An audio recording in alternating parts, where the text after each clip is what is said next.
हर private hospital में अब आयुष्मान योजना के कुछ बेड्स अवेलेबल हैं। तो जिन जिन हॉस्पिटल में प्राइवेट हॉस्पिटल्स में आयुष्मान योजना है तो उनका भी काफ़ी सस्ते में इलाज हो जाता है। Government is doing a good job, मैं आपको ये बिल्कुल बोल सकता हूँ, इसमें कोई दो राय नहीं है। जैसे मूवीज़ में दिखाते हैं रिगार्डिंग छोटा दिमाग सर, ठीक है, तो इस छोटे दिमाग के कंसेप्ट को सर थोड़ा सा एक्सप्लेन करेंगे, क्योंकि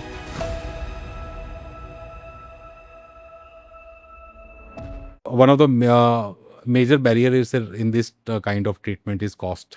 जी, न्यूरोलॉजिकल जो रिसर्च या जो ट्रीटमेंट्स है सर, इसमें cost is the major factor sir, जी, खासकर रोबोटिक सर्जरीज में सर। जी।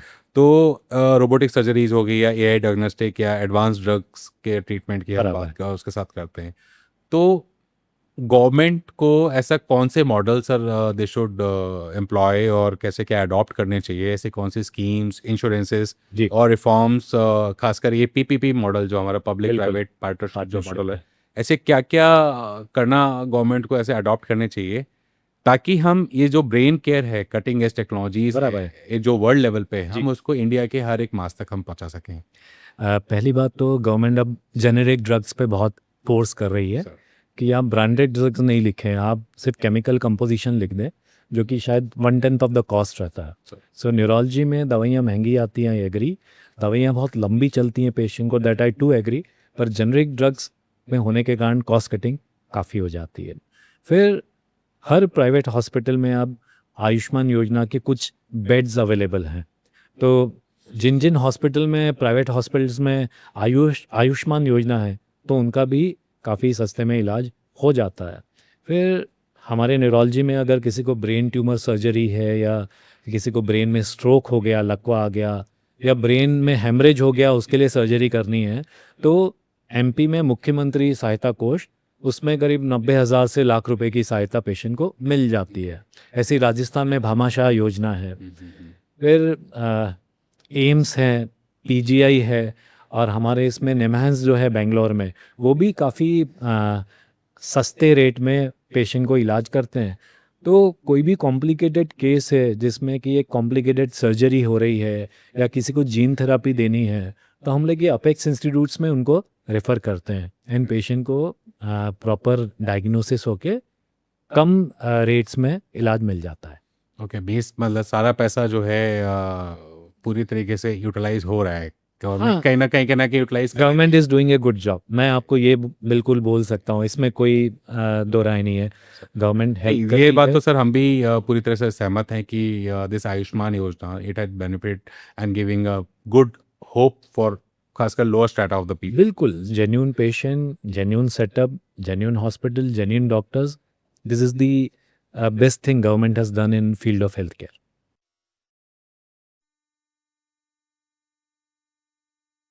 सर अब एक जैसे मूवीज में दिखाते हैं रिगार्डिंग छोटा दिमाग सर, ठीक है, तो इस छोटे दिमाग के कंसेप्ट को सर थोड़ा सा एक्सप्लेन करेंगे, क्योंकि हम बचपन से सुनते आ रहे हैं कि यहाँ मार दिया छोटे दिमाग खराब हो जाएगा, हमारे पेरेंट्स भी बच्चों को यहाँ मारने, अब तू कहीं भी मार ले, अगर ऐसा बोलते हैं कहीं भी मार ले कि हाँ सर के पीछे यहाँ छोटे दिमाग पे नहीं मारना, बच्चा पागल हो जाएगा।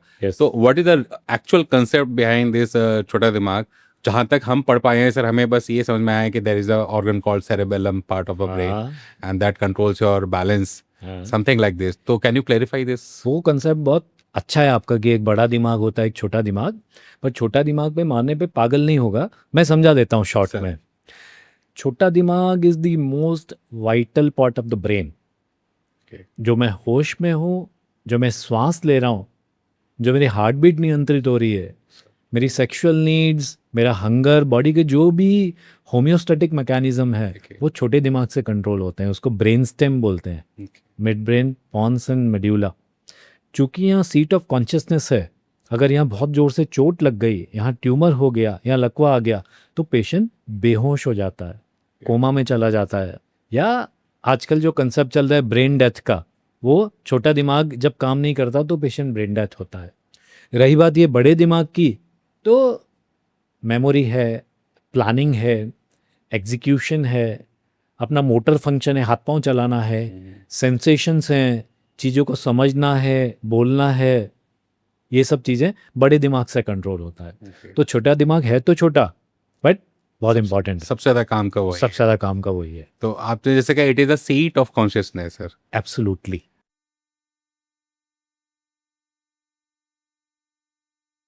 एंड सर एक और चीज़ हम लोग जैसे नोटिस करते हैं कि आजकल जो आम जन में जब क्रॉनिक स्ट्रेस जो एक बहुत मेजर और बहुत रेगुलर आम बात हो गई है हाँ सभी जी, के लिए, बहुत बिल्कुल, ज़्यादा आम बात हो बिल्कुल, गई है। बिल्कुल। तो लोग आज भी क्रॉनिक स्ट्रेस को एक नॉर्मल मेंटल वीकनेस या एक छोटी सी बात सोच के छोड़ जी, देते हैं, जी, जबकि study suggested that it shrinks the hippocampus, जो जी, हमारे ब्रेन का बिल्कुल। हिप्पोकैम्पस है उसको श्रिंक कर देता है और एक परमानेंटली एक डैमेज हमें क्रिएट जी, कर सकता है, एक बिल्कुल। क्रॉनिक लगातार यस, लिया जाने वाला स्ट्रेस। एग्री। तो as a neurological perspective what are the real structural and functional changes does this chronic stress, बहुत लंबे टाइम तक लगातार सोचना, ओवर थिंकिंग करना, जी। This causes in the brain sir? आ, आजकल की दिनचर्या में स्ट्रेस तो है ही, जो आपने कहा। और जब ये स्ट्रेस बहुत लंबे समय चलता है तो ये ब्रेन को डेफिनेटली डैमेज करता है।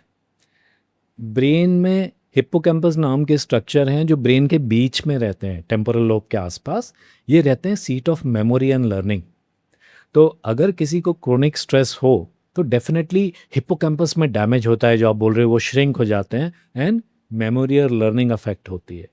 याददाश्त फिर चली जाती है, हाँ, याददाश्त कमज़ोर हो जाती कमजोर हो है, जाती है मतलब बेसिकली। डिमेंशिया जिसको बोलते हैं कि यार वो स्मृति भ्रंश हो गया, याददाश्त अब कमज़ोर हो गई।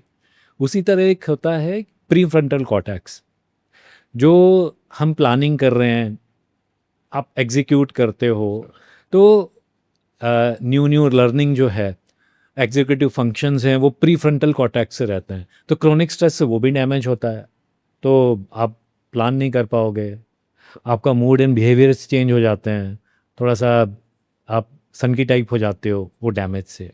तीसरा होता है अमेगडाइला, क्रोनिक स्ट्रेस से अमेगडाइला में जब डैमेज होता है तो अमेगडाइला संभालता है आपके मूड को।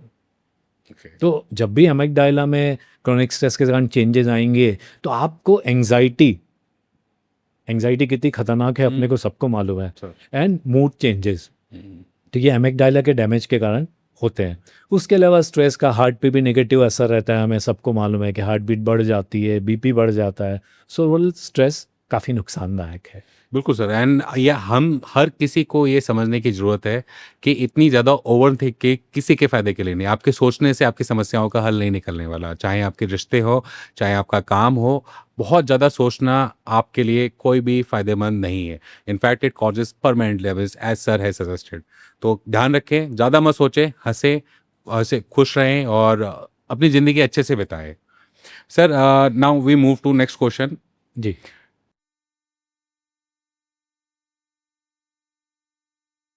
WHO estimates that India contributes to 15% of the global mental health burden sir. करीबन पूरे विश्व का 15% मेंटल हेल्थ से रिलेटेड जो डिसऑर्डर्स हैं दैट एग्जिस्ट इन इंडिया, जी। जबकि our government is spending around 1% of their complete budget in this mental health.